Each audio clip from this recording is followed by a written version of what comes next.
প্রধান উপদেষ্টা ডক্টর মোহাম্মদ ইউনূসের সঙ্গে বৈঠকে নির্বাচনের বিষয়ে সুনির্দিষ্ট কোনো রোডম্যাপ না পাওয়ায় অসন্তুষ্ট বিএনপি।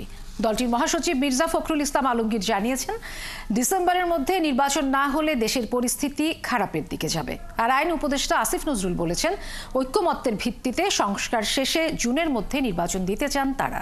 বিস্তারিত শফিকুল হকের প্রতিবেদনে। কবে হচ্ছে নির্বাচন, ডিসেম্বর নাকি জুনে?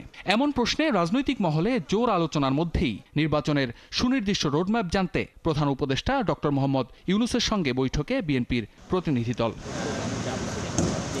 বুধবার বেলা 12টায় বিএনপি মহাসচিব মির্জা ফখরুল ইসলাম আলমগীরের নেতৃত্বে 7 সদস্যের প্রতিনিধি দল অংশ নেয় বৈঠকে। রাষ্ট্রীয় অতিথি ভবন যমুনায় বৈঠকটি চলে প্রায় 1.5 ঘণ্টা। বৈঠক থেকে বেরিয়ে বিএনপি মহাসচিব মির্জা ফখরুল ইসলাম আলমগীর সাংবাদিকদের জানান, নির্বাচন নিয়ে প্রধান উপদেষ্টার সঙ্গে কি আলোচনা হয়েছে তাদের। প্রধান উপদেষ্টা মহোদয় তিনি তার সুনির্দিষ্ট কোনো ডেডলাইন আমাদের দেননি। তিনি বলেছেন যে ডিসেম্বর থেকে জুনের মধ্যে তিনি নির্বাচন শেষ করতে চান। এই কথা তিনি আজকে আবার বলেছেন। আমরা একেবারেই সন্তুষ্ট নই। আমরা পরিষ্কার করেই বলেছি যে আমরা ডিসেম্বর কাট আউট টাইম, ডিসেম্বরের মধ্যে নির্বাচন যদি না হয় তাহলে দেশে যে রাজনৈতিক পরিস্থিতি, অর্থনৈতিক পরিস্থিতি এবং সামাজিক পরিস্থিতি সেটা আরও খারাপের দিকে যাবে। সেটা তখন নিয়ন্ত্রণ করা বেশ কঠিন হবে। কেন বিএনপি ডিসেম্বরের নির্বাচন চায় সেটিও জানান দলটির মহাসচিব। বর্তমানে রাজনৈতিক যে পরিস্থিতি আছে এবং দেশের যে অবস্থা, তাতে করে আমরা বিশ্বাস করি এখানে অতি দ্রুত একটি গ্রহণযোগ্য নির্বাচনের মধ্যে যে এই সমস্যাগুলোর সমাধান করতে হবে। আমরা খুব স্পষ্ট করে বলেছি যে বিষয়গুলোতে ঐক্যমত্য হবে সব দলগুলোর, সমস্ত দলগুলোর, সেগুলো নিয়ে আমরা একটা চার্টার করতে রাজি আছি। বৈঠকের বিষয়ে আনুষ্ঠানিক ব্রিফিং হয় প্রধান উপদেষ্টার দফতর থেকেও। আইন উপদেষ্টা আসিফ নজরুল জানান, বিএনপি সংস্কারের বিষয়ে আন্তরিক, আর কবে রোডম্যাপ ঘোষণা হবে সেটিও স্পষ্ট করেন তিনি। যে কথাই বলুক না কেন, এটা প্রধান উপদেষ্টার অঙ্গীকার পুরা জাতির প্রতি। রিপিটেডলি উনি বলেছেন কোনো অবস্থাতেই জুন অতিক্রম করা হবে না, নাম্বার 1। নাম্বার 2 হচ্ছে ডিসেম্বর থেকে জুন, মানে হচ্ছে ডিসেম্বর থেকে জুন, বাট এর মধ্যে যত তাড়াতাড়ি সম্ভব অযথা কালক্ষেপণের বিন্দু মাত্র চেষ্টা আমাদের মধ্যে থাকবে না। নাম্বার 3 হচ্ছে যতটা সম্ভব সংস্কার আমরা করে যেতে চাই। শেষ প্রান্তে আলোচনাকালে আমাদের কাছে মনে হয়েছে আমাদের অনেক ব্যাপারে ব্যাখ্যা ওনারা বুঝতে পেরেছেন। আমাদের কাছে মনে হয়েছে ওনারা সন্তুষ্ট। অন্তর্বর্তী সরকারের কাছে গণহত্যার বিচারের জন আকাঙ্ক্ষার কথা তুলে ধরেন এই উপদেষ্টা। জানান, যতটা সম্ভব সংস্কার শেষ করে যেতে চান তারা। কোনো বিচার না করে আমরা যদি ইলেকশন দিই, আমরা মানুষের কাছে এবং নিজের কাছে জবাব দেব কিভাবে? শফিকুল হক, ৭১, ঢাকা। আগামী ডিসেম্বর বা আসছে বছরের রমজান অর্থাৎ ফেব্রুয়ারির আগে নির্বাচন চায় বিএনপি জামাত। তবে মৌলিক সংস্কারের আগে নির্বাচনের পক্ষে নয় জাতীয় নাগরিক পার্টি এনসিপি। তাদের অভিযোগ, মাঠ পর্যায়ে প্রশাসন বিএনপির প্রতি পক্ষপাতিত্ব করছে। এই প্রশাসনের অধীনে সুষ্ঠু নির্বাচন নিয়েও শঙ্কা জানিয়েছে দলটি। ঢাকা সফররত মার্কিন সহকারী উপপররাষ্ট্রমন্ত্রী নিকোল চুলিকের সাথে বৈঠক শেষে এসব কথা জানান দলগুলোর নেতারা। আরও জানাচ্ছেন মোহন ইসলাম। সকালে 3 দিনের সফরে ঢাকায় আসেন যুক্তরাষ্ট্রের দক্ষিণ ও মধ্য এশিয়া বিষয়ক উপসহকারী পররাষ্ট্রমন্ত্রী নিকোল চুলিক। প্রথম দিন ব্যস্ত সময় পার করেন ঢাকায় নিযুক্ত মার্কিন দূতাবাসের কর্মকর্তাদের সাথে। আলোচনা করেন ঢাকার বিভিন্ন বিশ্ববিদ্যালয়ের উপাচার্যের সঙ্গে। পরে মার্কিন ডেপুটি হাইকমিশনারের বাসভবনে বিএনপি, জামায়াত ও এনসিপির সঙ্গে আলাদাভাবে বৈঠকে বসেন এই মার্কিন কর্মকর্তা। আগামী নির্বাচন, দেশের অর্থনৈতিক ও বাণিজ্যিক পরিস্থিতি, যুক্তরাষ্ট্রের আরোপ করা পাল্টা শুল্ক হার আর দেশের গণতান্ত্রিক অভিযাত্রা নিয়ে আলোচনা করেন দলগুলোর নেতারা। বিশেষ করে আগামী নির্বাচন আয়োজন করা নিয়ে খোলামেলা আলোচনা হয় 3 দলের নেতাদের সাথে। বৈঠকে ডিসেম্বরের মধ্যেই নির্বাচন দেওয়ার পক্ষে নিজেদের অবস্থান তুলে ধরে বিএনপি জানায়, চলমান সংস্কার আগামী 1 মাসের মধ্যেই সম্ভব। তাই সংস্কারের অজুহাতে নির্বাচন পেছানো যাবে না। এবং আমরা বলেছি আসলে নির্বাচন ডিসেম্বর আগেও হতে পারে। কারণ হচ্ছে কি, এখানে তো হচ্ছে সংস্কারের কথা বলা হচ্ছে। প্রথম প্রধান উপদেষ্টা নিজেই বলেছেন যেই সব বিষয়ে সংস্কারে ঐক্যমত হবে সেগুলো করা হবে। এটা তো খুব সহজ ব্যাপার। আমরা সকলে আমাদের প্রস্তাবগুলো জমা দিয়েছি। ওখানে যে বিষয়গুলোকে যেই সংস্কারগুলো ঐক্যমত হবে সেটা তো আমরা 15-20 দিন 1 মাসের মধ্যে করে ফেলতে পারি। আলোচনায় জামায়াতে ইসলামী জানায় আসছে বছরের রমজানের আগে অর্থাৎ ফেব্রুয়ারির মধ্যেই নির্বাচন হতে হবে। আমাদের ভিউ হচ্ছে যে এটা রমজানের আগেই শেষ হয়ে যাওয়া দরকার। ওই জুন পর্যন্ত অপেক্ষা করলে তখন বর্ষা, ঝড় ঝাপটা, বিভিন্ন ধরনের প্রাকৃতিক দুর্যোগ আসবে, তখন আবার ইলেকশনটা অনিশ্চিত হয়ে যাওয়ার আশঙ্কা দেখা দিবে। আমরা এই জন্য চাচ্ছি ওই আশঙ্কার আগেই, রমজানের আগে যাতে এটা হয়ে যায়, আমরা সেইটা আমাদের মত আমরা বলেছি। তবে চলমান মৌলিক সংস্কার সম্পন্ন না হলে নির্বাচনে অংশ নেওয়ার বিষয়ে দ্বিমত জানালেন এনসিপি নেতারা। তাদের দাবি, মাঠ পর্যায়ে প্রশাসন বিএনপির পক্ষে কাজ করছে। এই অবস্থায় সুষ্ঠু নির্বাচন সম্ভব নয়। নির্বাচনে জাতীয় নাগরিক পার্টি অংশগ্রহণ করবে কিনা সেটাও বিবেচনাধীন থাকবে। প্রশাসন আমরা দেখছি প্রধান রাজনৈতিক দল বিএনপির পক্ষ অবলম্বন করছে অনেক জায়গায়, এবং মাঠ পর্যায়ে যে ধরনের চাঁদাবাজি চলছে সেই জায়গায় প্রশাসন আসলে নিশ্চুপ ভূমিকা পালন করছে। আমরা বলেছি যে এই ধরনের একটি প্রশাসন যদি থাকে তাহলে এর আন্ডারে নির্বাচন করাটাও আসলে সম্ভব নয়। ফলে একটি লেভেল প্লেইং ফিল্ডের জন্য একটি নিরপেক্ষ প্রশাসন, আমলাতন্ত্র, পুলিশ আসলে আমাদেরকে নিশ্চিত করতে হবে। তবে মার্কিন উপসহকারী পররাষ্ট্রমন্ত্রীর সাথে বৈঠকে গণহত্যায় অভিযুক্ত আওয়ামী লীগের বিষয়ে কোনো আলোচনা হয়নি বলে জানান দলগুলোর নেতারা। মোহন ইসলাম, ৭১, ঢাকা। অন্তর্বর্তীকালীন সরকারের উপর নির্বাচন চাপিয়ে দেয়া হলে সেটি মানবে না জাতীয় নাগরিক পার্টি এনসিপি। দলটির নেতারা বলছেন, চলমান সংস্কার শেষ হওয়া, আওয়ামী লীগের রাজনীতি নিষিদ্ধ করা ও গণহত্যা বিচারে সরকারকে প্রয়োজনীয় সময় দেওয়া দরকার। ডিসেম্বরের মধ্যে নির্বাচনের ব্যাপারে অনড় অবস্থানের কারণে বিএনপি জনগণের কাছে গ্রহণযোগ্যতা হারাচ্ছে বলেও দাবি এনসিপি নেতাদের। রাশেদ আরিসের প্রতিবেদন।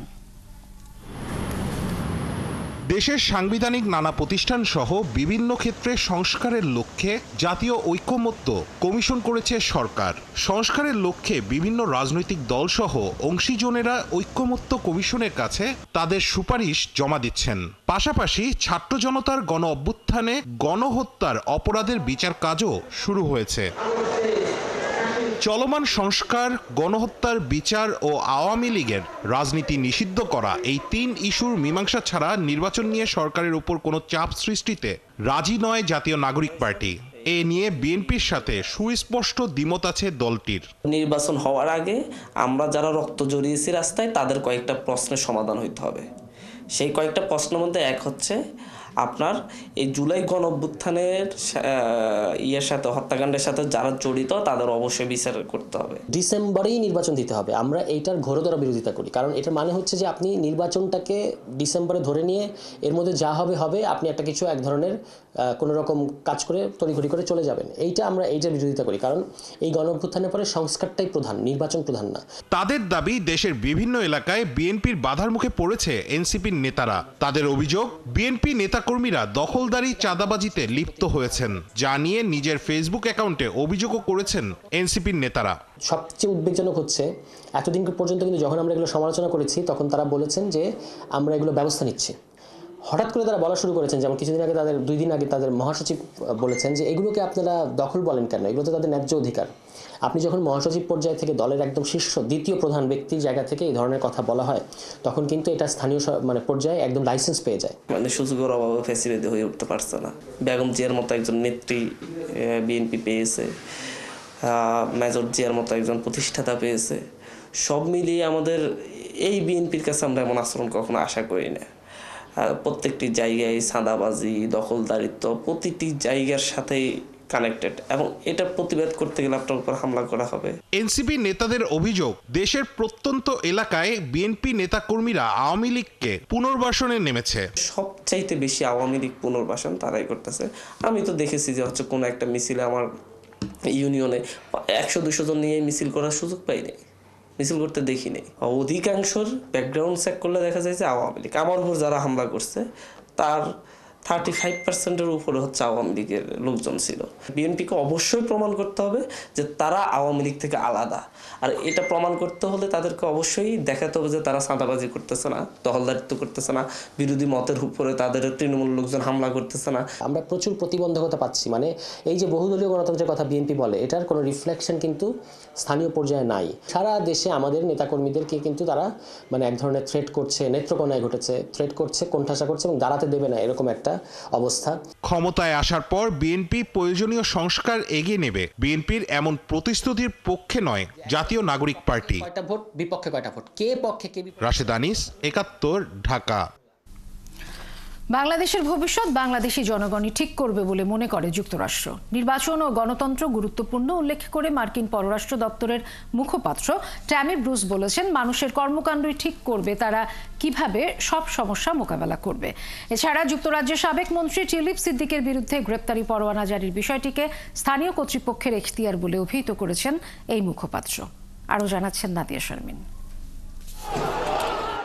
সম্প্রতি ফিলিস্তিনের সাধারণ মানুষের উপর ইসরায়েলি হামলার প্রতিবাদে বাংলাদেশে বিক্ষোভ আন্দোলনের মধ্যে কোকাকোলা সহ বিভিন্ন বিদেশি পণ্য আছে এমন সব দোকানে হামলা হয়। ভাঙচুর হয় কেএফসি, পিৎজা হাট, বাটা সহ বিভিন্ন শোরুমে। এ নিয়ে ৯ এপ্রিল পর্যন্ত দেশব্যাপী গ্রেফতার হয় ৭২ জন। ২ সপ্তাহ আগে দ্য নিউ ইয়র্ক টাইমসেও বাংলাদেশে সম্প্রতি উগ্র ইসলামপন্থী সন্ত্রাসবাদের আশঙ্কাজনক বৃদ্ধির অভিযোগ এনে একটি প্রতিবেদনও প্রকাশিত হয়। যদিও এর প্রতিক্রিয়ায় প্রতিবেদনটি উদ্বেগজনক ও বিভ্রান্তিকর বলে জানায় প্রধান উপদেষ্টার প্রেস উইং।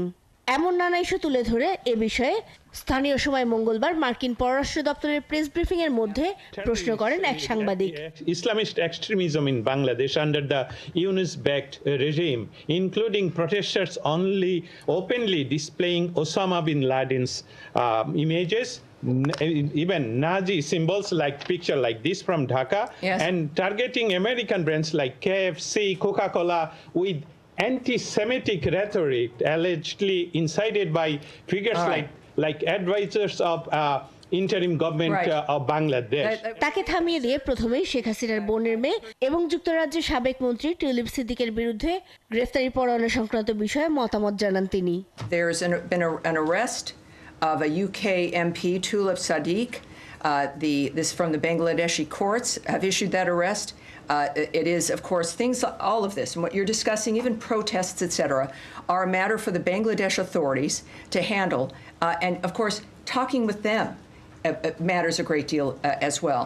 এ সময় ব্রুস জানান, উগ্রবাদ সম্পর্কিত প্রতিবেদনগুলো তারা দেখেছেন, তবে বাংলাদেশের ভবিষ্যৎ সে দেশের জনগণই নির্ধারণ করবে।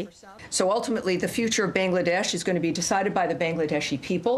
They're facing what you've been describing for some, and in others that, of course, we've seen the reports as well. বাংলাদেশের জন্য নির্বাচন ও গণতন্ত্র গুরুত্বপূর্ণ বলে এ সময় উল্লেখ করেন Tammy Bruce. You know, elections matter. We know, I don't want it to sound trite here, but it's true. Democracy matters, and actions by people matter to confront issues that might, in fact, as we've seen over the last 20, 25 years, destroy their lives. It's pretty clear what the choices are for many nations on this planet. Nadia Sharmin, ৭১, Dhaka. ৬ দফা দাবিতে রাজধানীর তেজগাঁওয়ের ৭ রাস্তা সড়ক অবরোধ করে বিক্ষোভ করছেন পলিটেকনিকের শিক্ষার্থীরা। এতে গোটা শহরে তীব্র যানজট ছড়িয়ে পড়ে। এর ফলে ভোগান্তিতে পড়েন সড়কে চলাচলকারীরা। তাদের দাবি পূরণ না হওয়া পর্যন্ত কর্মসূচি চালিয়ে যাবার ঘোষণা দিয়েছেন শিক্ষার্থীরা। আরও জানাচ্ছেন রাশেদ আনিস। সকাল 10টায় তেজগাঁও শিল্প এলাকায় ৭ রাস্তা মোড় অবরোধ করে সড়কে অবস্থান নেয় ঢাকা পলিটেকনিক্যাল ইনস্টিটিউট সহ সরকারি, বেসরকারি ও কারিগরি শিক্ষা প্রতিষ্ঠানের হাজারখানেক শিক্ষার্থী। দাবি আদায়ে রাস্তা আটকে বিভিন্ন স্লোগান দিতে থাকেন শিক্ষার্থীরা। ক্রাফট ইনস্ট্রাক্টর বা ল্যাব সহকারীদের জুনিয়র ইনস্ট্রাক্টর পদে পদোন্নতি ও যে কোনো বয়সে পলিটেকনিকে ভর্তি সিদ্ধান্ত বাতিল সহ ৬ দফা দাবি জানায় শিক্ষার্থীরা। এই রিসেন্টলি হচ্ছে আপনার হাইকোর্ট একটা কালো রিট দিছে, যেখানে তাদেরকে 30% প্রমোশন দেওয়া হয়েছে, যে তারা ক্রাফট ইনস্ট্রাক্টর থেকে জুনিয়র ইনস্ট্রাক্টর হতে পারবে। এইটার বিরুদ্ধে হচ্ছে আমাদের এই যে দাবিগুলো। 6 থেকে 7 মাস হয়ে গেল, আমরা কিন্তু দেখতে পাই যে কোনো দৃশ্যমান পদক্ষেপ গ্রহণ করা হয়নি সেই দাবির বিষয়ে। একটাই পাবলিক বিশ্ববিদ্যালয়, সেটা হচ্ছে ডুয়েট। এটা আমরা সবাই জানি। এইখানে ডুয়েটে আমাদের সিট সংখ্যা খুবই নগণ্য। প্রতিটা ডিপার্টমেন্টে প্রায় 100 থেকে 120টা বা 25টা, এর বেশি আমরা সিট পাই না। তো আমরা এত নগণ্য সিট নিয়ে আমরা কিভাবে আমাদের দাবিগুলো ছাড়বো, আপনি এটা বলুন। ডিপ্লোমা ইঞ্জিনিয়ারিং কমপ্লিট করে অনেক শিক্ষার্থী বের হচ্ছে, সেই অনুপাতে আমাদের উচ্চ শিক্ষার সুযোগটা অনেক সীমিত। এখন আমরা মেধা যদি যাচাই করতে যাই, তখন একটা ক্রাফট ইনস্ট্রাক্টর হয়ে কখনো শিক্ষক হইতে পারবো না। শিক্ষক যদি সে হয়ে থাকে, তাহলে শিক্ষার্থীদের সে কি দিক নির্দেশনা দেবে, কি পড়াইবে? সকালে তেজগাঁওয়ে শুরু হওয়া যানজট বেলা গড়াতে গড়াতে ছড়িয়ে পড়ে পুরো রাজধানীতে। স্থবির হয়ে পড়ে রাজধানীর বিভিন্ন এলাকা, তৈরি হয় তীব্র যানজট। ভোগান্তিতে পড়েন বহু মানুষ। আমাদের অন্তত যারা ইমার্জেন্সি বাইক, সিএনজি, অ্যাম্বুলেন্স, এগুলো তো ইমার্জেন্সি, এগুলা যেতে দেওয়া উচিত।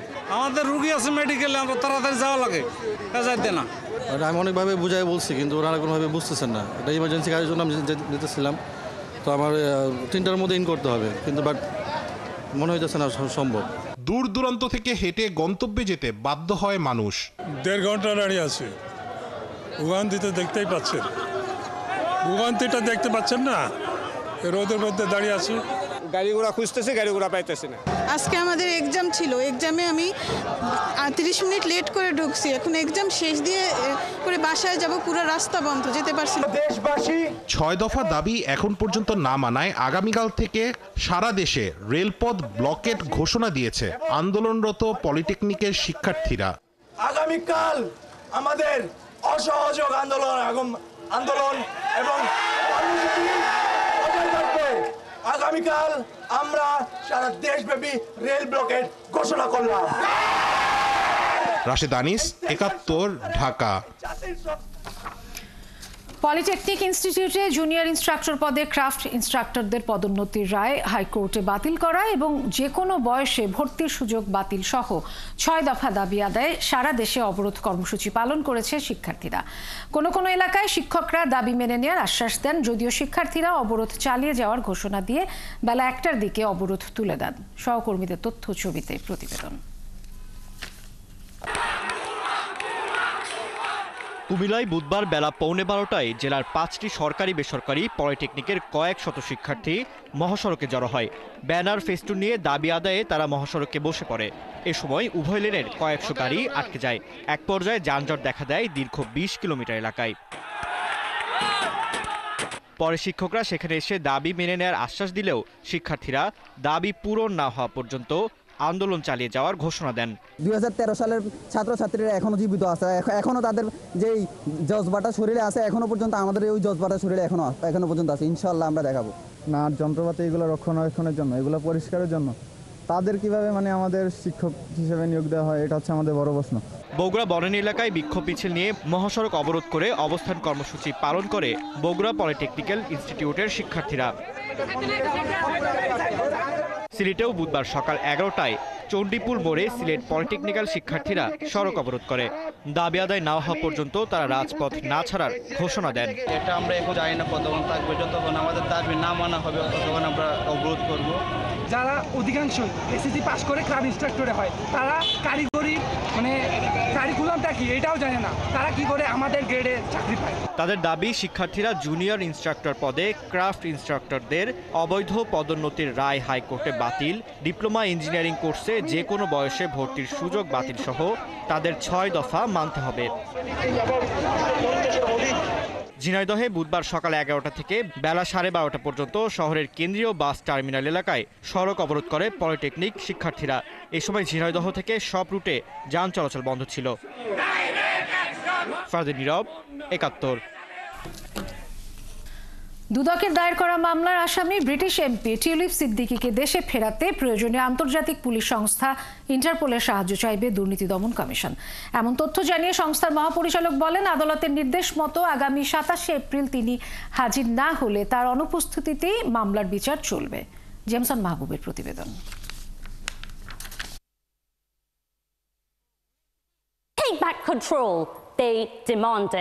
পূর্বাঞ্চলের প্লট ও গুলশানে ফ্ল্যাট জালিয়াতির ঘটনায় দুদকের দায়ের করা মামলার আসামি ব্রিটিশ এমপি টিউলিপ সিদ্দিক। খালা সাবেক প্রধানমন্ত্রী শেখ হাসিনার রাষ্ট্রীয় ক্ষমতাকে ব্যবহার করে 2000 সালে গুলশানে সরকারি লিজকৃত প্লট ইস্টার্ন হাউজিং এর নামে অনুমোদন করিয়ে দেওয়ার বিনিময়ে গুলশানে বিলাসবহুল একটি ফ্ল্যাট বাগিয়ে নেন তিনি। এই অভিযোগে এরই মধ্যে মামলা করেছে দুদক। মামলা হয়েছে প্রভাব খাটিয়ে 2022 সালে পূর্বাঞ্চলে মা রেহানা ও ভাই বোনের নামে 10 কাঠা করে প্লট বরাদ্দ নেওয়ার অভিযোগেও। সম্প্রতি সেই মামলার অভিযোগপত্র দাখিল করার পর তার বিরুদ্ধে পরোয়ানা জারি করে আদালত। আগামী 27 এপ্রিল তাকে আদালতে হাজির হওয়ার পরোয়ানা জারি হয়েছে। দুদক মহাপরিচালক জানান, আদালতে হাজির হয়ে আত্মপক্ষ সমর্থনের সুযোগ পাবেন টিউলিপ। আত্মপক্ষ সমর্থনের সুযোগ নেয়ার বিষয়টা একান্তই তার, এটা তিনি বিজ্ঞ আদালতে এসে সেই সুযোগটা নিতে পারেন। আদালতে হাজির না হলে পলাতক আসামি হিসেবে তার বিচার চলবে। দুদক মহাপরিচালক জানান, মামলার আসামি টিউলিপকে দেশে ফেরাতে আদালতের নির্দেশনা মতে প্রয়োজনে ইন্টারপোলের মতো আন্তর্জাতিক সংস্থার সহায়তা নেবে দুদক। গ্রেপ্তারি পরোয়ানা তামিলের জন্য নির্ধারিত তারিখ রয়েছে, সেই তারিখে যদি তারা অনুপস্থিত থাকেন বা কেউ যদি হাজির না হন, তাহলে বিজ্ঞ আদালত তা আইন অনুযায়ী পরবর্তী ব্যবস্থা গ্রহণ করবে। এদিকে 87 কোটি টাকার জমি 1000 কোটি টাকা দাম দেখিয়ে বন্ডের মাধ্যমে গ্রাহকের কাছ থেকে টাকা আদায় করে সেই টাকা আত্মসাতের অভিযোগে বেক্সিমকো গ্রুপের চেয়ারম্যান সালমান এফ রহমান, তার ছেলে শায়ান রহমান সহ মোট 30 জনের বিরুদ্ধে মামলা করেছে দুদক। শ্রীপুর টাউনশিপ লিমিটেড নামীয় কোম্পানির বাজারে বন্ড আকারে বাজার থেকে 1000 কোটি টাকা নেওয়া হয়েছে। সেই টাকা থেকে 200 কোটি টাকার এফডিআর করে বাকি 800 কোটি টাকা উত্তোলনপূর্বক বেক্সিমকো গ্রুপে, যেটা এটার সাথে সম্পর্কিত ছিল না, বেক্সিমকো গ্রুপের বিভিন্ন প্রতিষ্ঠানে এই টাকা স্থানান্তর করে এই টাকা আত্মসাৎ করা হয়েছে। জিমসন মাহবুব, 71, ঢাকা। মানিকগঞ্জ সদর উপজেলার গড়পাড়া বাজার এলাকায় চারুশিল্পী মানবেন্দ্র ঘোষের বাড়ি মঙ্গলবার রাতে পুড়িয়ে দিয়েছে দুর্বৃত্তরা। ভুক্তভোগীদের অভিযোগ, ঢাকায় পয়লা বৈশাখে ক্ষমতাচ্যুত প্রধানমন্ত্রী শেখ হাসিনার মুখাকৃতি বানানোর প্রতিশোধ নিতে এমন ঘটনা ঘটেছে। তবে চিত্রশিল্পী মানবেন্দ্র বলেছেন, ওই মুখাকৃতি তিনি বানাননি, তিনি এখন পরিবারের নিরাপত্তা চান। এদিকে ঘটনায় 7 সদস্যের তদন্ত কমিটি গঠন করা হয়েছে। মনিরুল ইসলাম মিহিরের তথ্য ও ছবিতে প্রতিবেদন। মঙ্গলবার রাত 2:30টার দিকে বাড়ির একটি বসত ঘরে আগুন দেখতে পেয়ে আতঙ্কিত হয়ে পড়েন চারুশিল্পী মানবেন্দ্র ঘোষের পরিবারের লোকজন। খবর পেয়ে ফায়ার সার্ভিসের 2টি ইউনিটের সদস্যরা এসে 1.5 ঘন্টা চেষ্টার পর আগুন নিয়ন্ত্রণ করেন। এই সময়ের মধ্যে একটি ঘর পুরোপুরি পুড়ে যায়। তারা আজকে আমার এই ঘটনা ঘটাইছে, কালকে আরেকজনের ঘটাইব না, এমন তো কোনো শিওর নাই। এই ঘরে তো হয়তো 2-4 জন লোক থাকতে পারতো। এখন একটা নিরাপত্তাহীনতার মধ্যে ভুগতেছি, বাড়ি ফ্যামিলির সবাই একটা ভয় আতঙ্কের মধ্যে আছি। এ বিষয়ে মানবেন্দ্র জানান, আনন্দ শোভাযাত্রার মোটিফের ওই আদলটি তিনি তৈরি করেননি, কিন্তু কেউ চক্রান্ত করে সোশ্যাল মিডিয়ায় তার বিরুদ্ধে এসব রটিয়েছে। এমন অবস্থায় তিনি নিজের জীবনের নিরাপত্তাহীনতায় ভুগছেন। বর্ষবরণ আনন্দ শোভাযাত্রা, সেইটার উদযাপনের ঠিক আগের দিন আমার কি কেন্দ্র করে বেশ কিছু ফেসবুক পেজ এবং প্রোফাইল থেকে পোস্ট দেয়া হয়। তো সেগুলোতে কিছু হুমকি স্বরূপ ব্যাপার ছিল। তো সেটার জন্য আমি শঙ্কিত ছিলাম। আমি তাদের সঙ্গে বিভিন্নভাবে যোগাযোগ করবার চেষ্টা করেছি, যেন তারা বিষয়টাকে খতিয়ে দেখবার চেষ্টা করেন যে আমি বিগত সময়ের যে প্রধানমন্ত্রী তার যে বিকৃত করে তৈরি করা, সেটার সাথে আমার সম্পৃক্ততা ছিল না। এদিকে ঘটনাস্থল পরিদর্শন করে সদর অতিরিক্ত পুলিশ সুপার ও জেলা প্রশাসক জানান, মানিকগঞ্জের অতিরিক্ত জেলা ম্যাজিস্ট্রেট নাজমুল হাসান খানকে প্রধান করে একটি তদন্ত কমিটি গঠন করা হয়েছে। আর কমিটিকে 3 কার্য দিবসের মধ্যে তদন্ত প্রতিবেদন জমা দিতে বলা হয়েছে।